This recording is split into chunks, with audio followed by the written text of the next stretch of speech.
Podcast.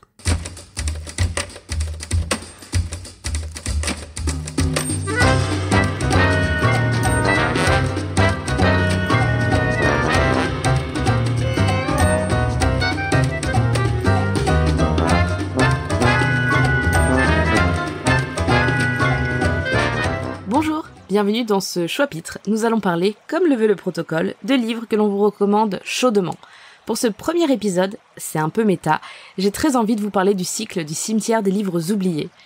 C'est l'œuvre la plus connue de Carlos Ruiz Zafón, un romancier et scénariste espagnol, qui nous a malheureusement quittés en 2020, mais il reste actuellement l'auteur espagnol contemporain le plus diffusé au monde. C'est pas rien. Je vous conseille avec vraiment beaucoup d'enthousiasme l'ensemble de son œuvre. Vraiment. Mais pour l'heure, on va se concentrer sur le cycle du cimetière des livres oubliés. Il est composé de 4 romans. L'ombre du vent, tout d'abord, le plus populaire, initialement publié en 2001 et arrivé en France en 2004, puis Le jeu de l'ange, paru chez nous en 2009, Le prisonnier du ciel, édité chez nous en 2012, et enfin, Le labyrinthe des esprits, que l'on a pu découvrir en 2018.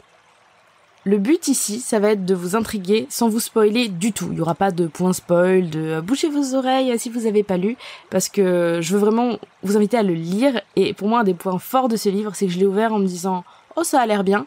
Et je me suis totalement laissée surprendre par l'histoire, ses rebondissements, ses personnages et tout ce qui peut s'y passer. Et L'ombre du vent, ça parle de quoi ? C'est une histoire qui démarre à Barcelone en 1945. Donc on est en pleine dictature franquiste, après la Deuxième Guerre mondiale, et on découvre Daniel Sempere qui vit avec son père qui est libraire. Lors de cet été 1945, alors que Daniel n'a encore que 10 ans, son père l'emmène au cimetière des livres oubliés. Il s'agit d'une bibliothèque secrète renfermant un nombre inestimable d'ouvrages, plus ou moins anciens, oubliés du public et qui sont conservés et protégés par une poignée de personnes. Vous voyez pourquoi je vous disais que c'était méta.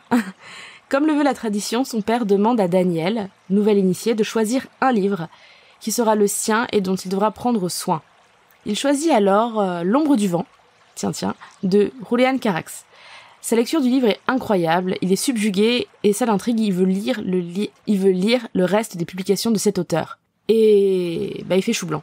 En plus de ne pas trouver d'autres livres du bon Monsieur Carax, il attire rapidement l'attention de gens plutôt bizarres, comme un certain Monsieur Coubert qui veut lui racheter son livre pour le brûler. C'est trop bizarre parce que un livre, c'est un livre. Pourquoi le fait de posséder ce livre et de chercher à lire le reste des bouquins de l'auteur, ça attire l'attention ?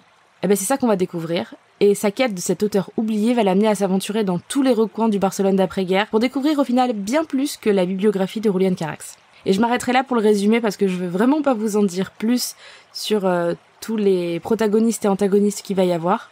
J'ai longtemps cru que L'ombre du vent était un roman en soi, mais fini. Que sa fin signait la fin de l'histoire de Daniel Sempere.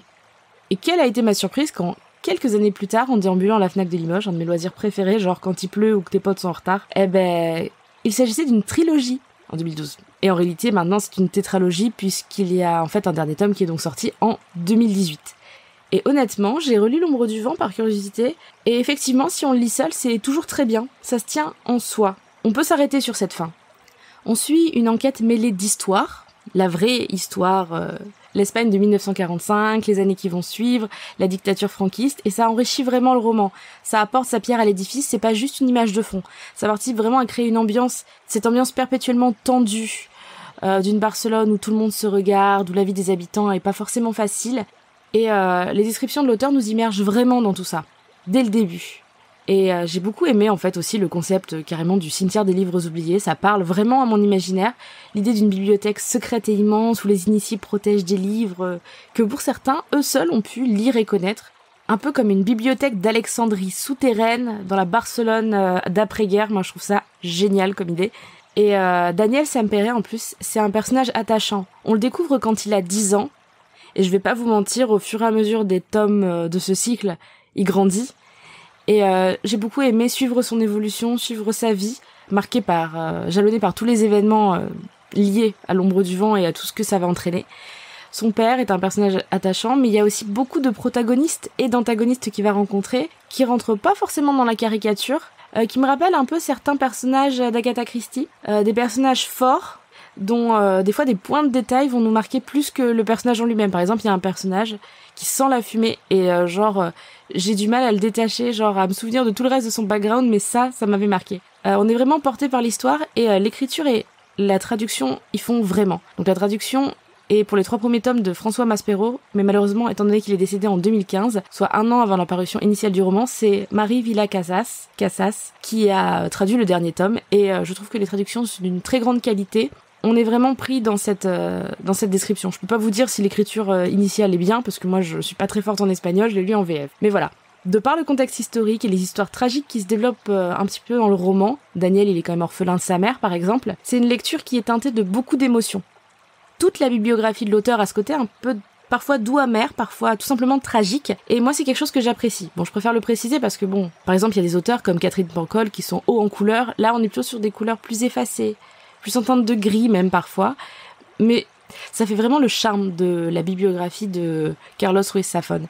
Et c'est un peu dans cette ville triste, avec ses habitants un peu tristou, qui se passe une histoire un peu en souterrain, et j'avais vraiment aimé justement suivre ce mystère, qui des fois me rappelle aussi quand même quelques histoires de Fred Vargas ou Agatha Christie à certains passages. Après, si vous le lisez, dites-moi ce que vous en pensez, peut-être que vous serez pas d'accord. Je m'autorise un petit point Wikipédia quand même pour saluer le succès démentiel de cette œuvre, parce que L'Ombre du Vent, qui est le 4e roman de l'auteur, a été sélectionné dans les romans étrangers pour le prix Femina 2004. Il a aussi reçu des prix littéraires français, comme le prix des Amis du Scribe et le prix Michelet en 2005, et ainsi qu'au Québec, le prix des libraires du Québec 2005, catégorie roman hors Québec. Et le roman a été vendu à plus de 12 millions d'exemplaires dans 50 pays. En janvier 2010, le classement de plusieurs magazines dédiés à l'édition, dont Livre Hebdo en France et The Bookseller, en Angleterre, au Royaume-Uni, l'introduit à la 5e place des écrivains de fiction les plus vendus en Europe en 2009. Donc voilà, il rigole pas trop. L'Ombre du Vent, c'est vraiment un roman qui fait pas l'unanimité, je vais dire, mais qui quand même a marqué la littérature. Et c'est le livre, en tout cas espagnol, contemporain le plus connu. Le cycle du cimetière des livres oubliés est très facile à trouver en conséquence. Il existe en poche, il existe en dématérialisé, et il est également sur les catalogues de livres audio, notamment Audible. Les 4 tomes sont disponibles, ce qui est ironique parce que le cimetière des livres oubliés ne l'est pas du tout, et j'espère que cette petite chronique permettra qu'il continue son bout de chemin dans nos imaginaires à tous. Voilà, je vous invite à faire comme Daniel Sempere, attraper L'Ombre du Vent, bon, celle de Carlos Ruiz Zafón et pas de Julián Carax, et d'aller chercher le reste de son cycle et honnêtement le reste de sa biblio. Ce sera moins risqué que pour Daniel, et en plus on peut tout trouver chez son libraire. Voilà, bonne lecture en tout cas, et on se retrouve sur Podcut pour le chapitre suivant de ce podcast. N'hésitez pas à rejoindre notre club de lecture en rejoignant le Discord du label, à venir écouter nos autres podcasts comme Agatha Christie par exemple, qui détaille toute la bibliographie de la maman d'Hercule Poirot. Aussi, on conseille des films dans Watchlist et des bières dans Binous USA par exemple, comme ça. Et il est aussi possible de nous soutenir sur Patreon. Donc, en attendant le chapitre suivant, vous pouvez grave vous occuper, et moi je vous dis à bientôt!